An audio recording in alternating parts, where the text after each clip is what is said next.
You're listening to Spark Hustle Flow, the podcast that teaches money pros to launch, grow, and yes, even scale your virtual financial service business. And I'm your host, Kimberly Stevenson. Let's dive in and get started.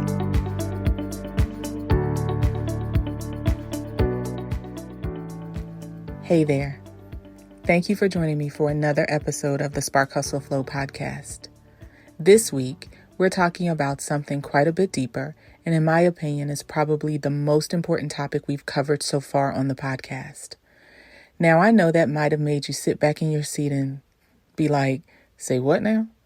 But stick with me and I'll explain what I mean.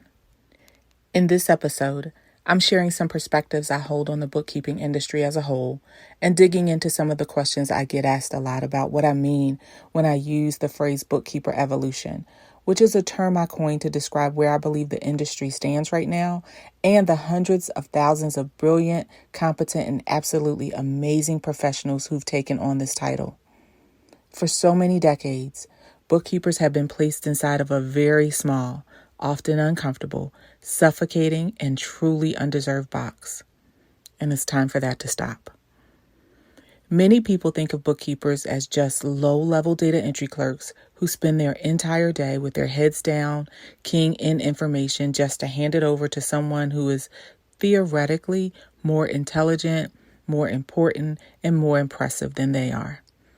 Bookkeepers, from those who work for large corporations, small businesses, and those who work for themselves, have been undervalued, underappreciated, and underpaid for far, far too long.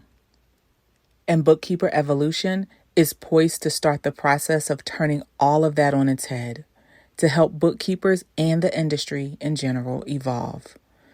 Bookkeeper evolution is my mission and a movement to create some structure around the change that's coming.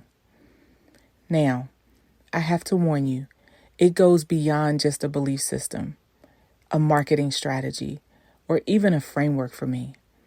It's the culmination of more than 30 years in an industry where I started at the very, very front end of the process and worked my way through various roles with more and more responsibility. It's been birthed from not only the challenges that I've seen and experienced firsthand, but from the big wins and all the lessons I've learned during those years. Now, before we go any further down what might feel like a kind of negative path, let's talk about what's actually working in the industry these days. There are some really positive things about being a part of this space. It's not all bad. One of those things is that bookkeeping is one of the few professions where with either less than approximately 18 to 24 months of formal education, and in some cases, even some good old-fashioned on-the-job training, you can learn a solid, high-demand, highly sought-after skill set. I just shared with you that I started out in this field way back when, back before I had any formal accounting education, actually. I had recently finished my military career and was able to get my first job in accounting when a national sporting goods retailer posted openings in their accounts payable group. The department was huge, and they needed clerks to research and verify trade invoices for hundreds of retail locations across the country. Even though that was almost 30 years ago, believe it or not, we actually had computers back then. They were pretty ancient though, but we've run these massive reports on that old school green and white dot matrix printer paper, and we'd verify the invoices match what was received at the store level. I remember that was where I learned what a purchase order was for the first time. I learned how big companies paid their invoices and got paid at scale and how to balance different accounts every month. I held that position for about a year before moving on, but it helped me establish a pretty decent interest in accounting, and it was a big part of my decision to major in accounting when I started back to college. Another great thing happening in the industry is that there has been tremendous progress in terms of the technology we use to get our work done every day. With financial platforms like QuickBooks and FreshBooks, among others, being accessible via an annual or monthly subscription fee, that was something that was actually unheard of back when I first opened my business. Back then, my only option was a downloadable desktop version, and it took dozens of DVDs to load the software onto your computer. And it took hours, sometimes days. Today, it's super easy to get up and going. You just have to pick the platform you love or the one that your clients love, and you're off and running. And the last thing that I want to mention is, for bookkeepers at least, this is very different for CPAs and EAs. I just want to mention that. But things are still pretty much unregulated for bookkeepers. There are no stringent rules across the board for licensing, minimum education or credentialing requirements to get you started. So even though I happen to have an MBA with hundreds of hours of accounting lectures and classes and dozens of credits under my belt at this point, you don't have to have that at all to provide bookkeeping services to your clients. So now let's shift the conversation a little and talk about what's not working in the space right now, in my opinion.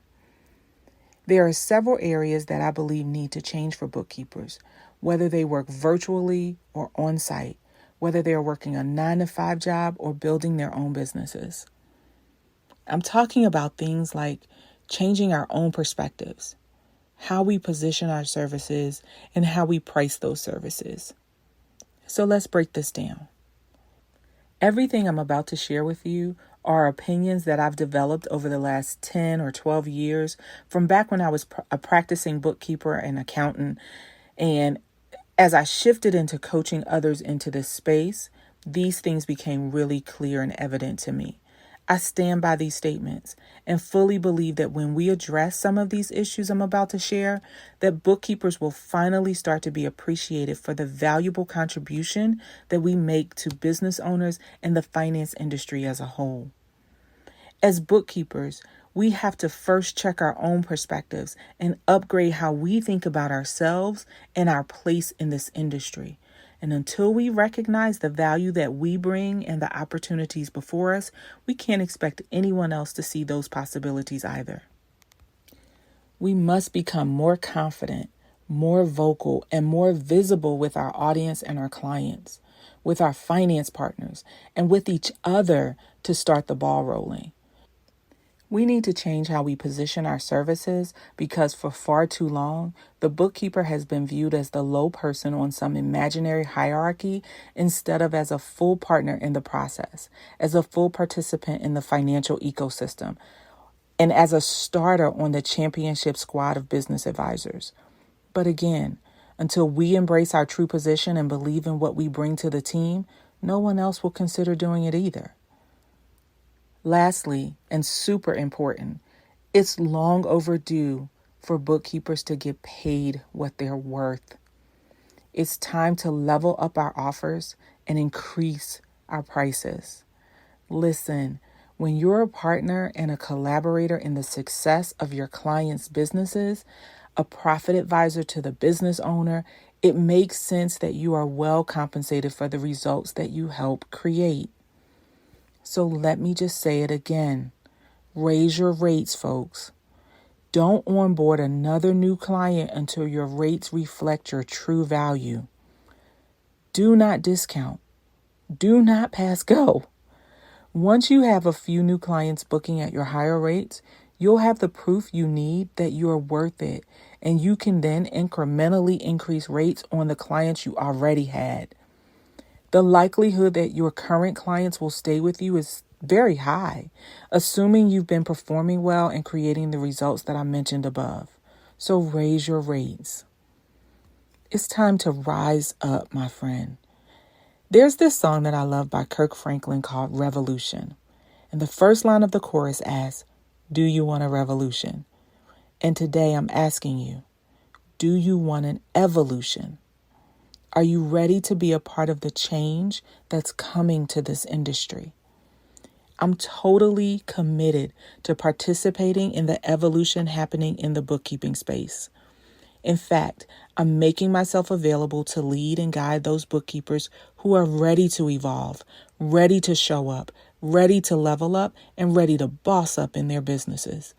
Regardless of where you may fall on the bookkeeper profit path, whether you're a novice, a technician, a freelancer, or a specialist. I'm here to help you become the bookkeeper CEO you are meant to be, my friend. If this sounds like you, or it's something you just want to learn more about, I invite you to join me in my free community created exclusively for bookkeepers. It's called Bookkeeper Basecamp. I host the group on Facebook.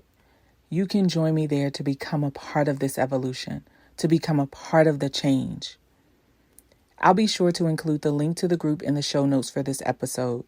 I really can't wait to connect with you and to get to know you and learn more about your goals for your bookkeeping business.